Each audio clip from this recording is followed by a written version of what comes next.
জামালপুরের মাদারগঞ্জে প্রযুক্তি নির্ভর শিক্ষার প্রসার ও উদ্ভাবনী চিন্তাধারাকে উৎসাহিত করতে লাক্সির প্রযুক্তি প্রয়োগ ও সম্প্রসারণ শীর্ষক সেমিনার, প্রদর্শনী ও বিজ্ঞান মেলা অনুষ্ঠিত হয়েছে।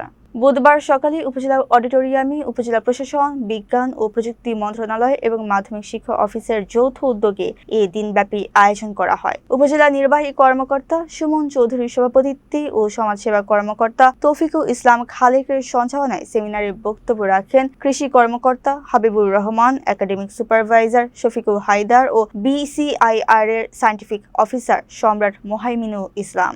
বিশেষ অতিথি ছিলেন সহকারী কমিশনার রাসেল দিও। বিজ্ঞান মেলার শিক্ষার্থীরা নবায়নযোগ্য জ্বালানি, স্মার্ট কৃষি প্রযুক্তি ও পরিবেশ বান্ধব উদ্ভাবন সহ নানা প্রকল্প উপস্থাপন করে দর্শনার্থীদের দৃষ্টি কাড়ে। অতিথিরা শিক্ষার্থীদের সৃজনশীলতার প্রশংসা করেন। শেষ পর্বে সেরা প্রদর্শনকারী শিক্ষার্থীদের মাঝে পুরস্কার বিতরণ করা হয়।